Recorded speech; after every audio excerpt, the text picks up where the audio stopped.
Konnichiwa les amis, aujourd'hui 242e jour de l'aventure, je vous retrouve en direct du quartier de Kagurazaka. Alors aujourd'hui on va faire des quartiers un petit peu en dehors des sentiers battus, on va faire quelques quartiers plus touristiques, plus connus, plutôt dans la fin de journée. Pour l'instant, Kagurazaka c'est considéré ici par les Tokyoïtes comme le quartier français en fait de Tokyo. Il y a une concentration de restaurants français et puis il y a aussi un lycée franco-japonais. On va se balader un petit peu ici ce matin, on va aller voir un sanctuaire aussi qui est très sympa, qui a été...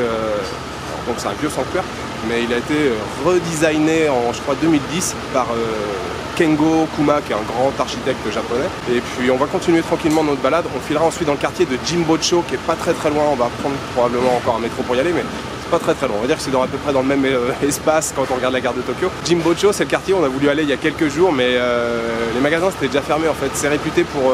c'est un quartier de bouquinistes en fait. Il y a énormément de vieux bouquins, manuscrits, de vieilles affiches. Donc voilà, on continuera vers Jimbocho et puis je vous annoncerai la suite du programme au fur et à mesure. Voilà, c'est parti, let's go to Kagurazaka.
Alors les amis, je vous retrouve dans le quartier de Ryogoku. J'ai laissé Madeleine, elle est partie visiter un musée. Il y a pas mal de musées dans le quartier, dont le musée de Edo Tokyo, qui est un musée sur l'histoire de Tokyo. Edo, c'est l'ancien nom Edo, c'est l'ancien nom de Tokyo. Je l'ai visité la première fois que je suis venu au Japon. C'est un très beau musée. Si vous aimez les musées, je vous conseille vraiment. C'est un super musée. Pour l'instant, moi je l'attends ici. Je me suis trouvé un petit jardin, le jardin Yasuda. Je pense que Madeleine a dû terminer la visite, elle cherche à me contacter. Je suis dans le jardin Yasuda qui est très sympa, il y a un petit étang, des carpes, des poissons, des tortues, des arbres, des pins, une petite île, c'est vraiment super chouette. On a fait notre petite balade ce matin dans Kagurazaka, on s'est pris des petits sushis, des petites pâtisseries et tout, vraiment on s'est régalé, c'était bien sympa. On a filé ensuite dans le quartier de Jimbocho, le quartier des bouquinistes, vous avez vu, je vous ai fait quelques images là, des livres dans des caisses et tout. On va probablement ensuite retourner du côté d'Asakusa, on voudrait refaire le Sensoji de journée, avec voir un petit peu l'agitation, on y avait été le premier jour. C'était relativement calme et puis Madeleine voudrait acheter quelques souvenirs justement dans l'allée qui mène au temple. Il y a plein de magasins de souvenirs. Un petit détail que je voulais vous montrer, je viens de m'installer là sur le banc il y a 10 minutes et quand je suis arrivé, il y avait un portable déjà là quand je suis arrivé. Ceux qui m'amènent à parler il y a de nombreux sujets là-dessus en ce qui concerne le Japon, des vols ou de la criminalité au Japon. On dit souvent que le Japon est l'un des pays les plus sûrs au monde et je pense que c'est le cas. Il y a un taux de criminalité ici au Japon qui est vraiment faible. Et par exemple, à chaque fois que je suis venu au Japon, ça fait plusieurs fois que je trouve sur des bancs, je trouve des objets qui sont là. Et en fait, personne n'y touche. Voilà, la personne qui l'a perdu, elle va revenir, il y a une grande chance qu'elle le trouve ici.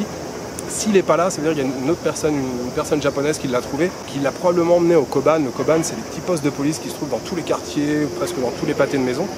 Et voilà, quand on trouve un objet, si on ne veut pas le laisser sur place, il faut l'emmener au Koban et le propriétaire va revenir ici. S'il ne le voit pas, la première chose qu'il fera, c'est d'aller au Koban pour récupérer son portable. Et voilà, pour nous, c'est vrai que c'est un peu surprenant en tant que Français. Vous oubliez quelque chose, si vous arrivez un petit peu après, souvent c'est trop tard. Hein. Le téléphone, il est parti, il n'est plus là. Là, alors peut-être que le gars était là il y a 10 minutes, hein, j'en sais rien. Et peut-être que le portable est là depuis 2-3 heures, depuis ce matin, j'en sais rien. Mais personne n'y touche, il est là, tranquille.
Alors les amis, nous venons d'arriver à la Tokyo Skytree.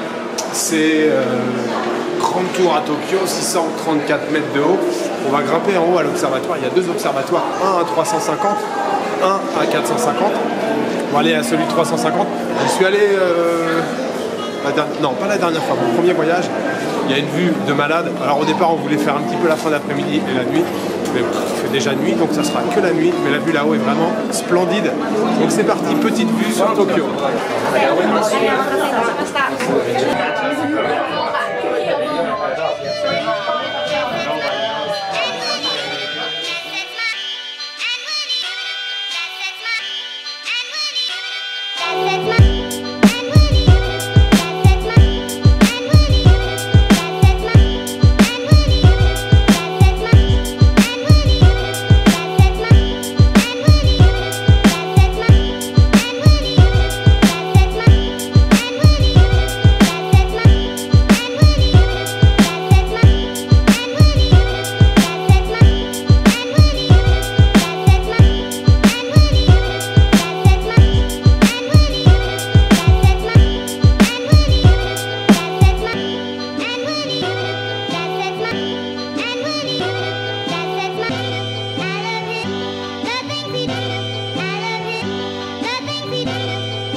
les amis, je vous retrouve dans mon bon vieux quartier d'Ikebukuro. Comme hier, il est quasiment 2h, presque 2h30 je crois. Alors ce soir ça s'est terminé un petit peu en chute boudin parce que j'ai utilisé les 3 batteries de mon appareil photo. J'avais plus de quoi vous faire des images. Alors j'ai emprunté l'appareil photo de Madeleine.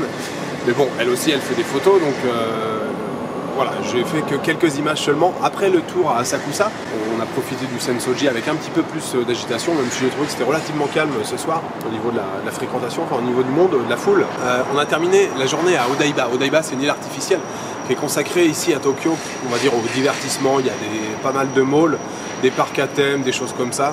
Bon, moi, c'est pas forcément mon truc, mais la vue est sympa. On a une belle vue sur le Rainbow Bridge et il y a une petite statue de la Liberté, on fait une réplique. Et puis voilà, en soirée, c'est un quartier sympa. Il faisait un peu plus frais ce soir, donc c'était cool. On a terminé la journée là-bas. Et puis voilà, retour ce soir, là, il était déjà 11h30 quand on est rentré à l'appartement. Et j'ai quasiment terminé le vlog. Il me reste évidemment à mettre les images que vous voyez en ce moment. C'était notre dernier jour ici à Tokyo. Demain, on prend la direction du mont Fuji. Alors, plus exactement, la ville de Kawaguchiko. Je crois que c'est ça, Kawaguchiko. On va passer 2 jours là-bas. On part demain en fin d'après-midi vers 17h en bus. Je crois qu'il y a 2 heures de trajet, donc on va arriver dans la soirée. On doit libérer demain l'appartement à midi. Et moi, j'ai grand besoin de sommeil. Mais vraiment, j'ai besoin de dormir. Donc on libère l'appartement à midi. Je pense que je vais dormir jusqu'à 11h45. Hein. Je vais faire mon sac rapidement. Voilà, demain, ça risque d'être une petite journée. Je ne sais pas ce qu'on va faire en début d'après-midi. On va prendre nos gros sacs. On va les déposer probablement en consigne à la gare de Shinjuku. On part de Shinjuku. Et puis voilà, on aura un petit créneau horaire de 2-3 heures pour se balader. Je pense qu'on va rester autour de Shinjuku, peut-être Shibuya. Il me reste juste à vous souhaiter une bonne soirée, une bonne nuit ou une bonne après-midi. Je vous donne rendez-vous demain pour une nouvelle journée. Alors, un peu à Tokyo et après au mont Fuji. Voilà, ciao, good night.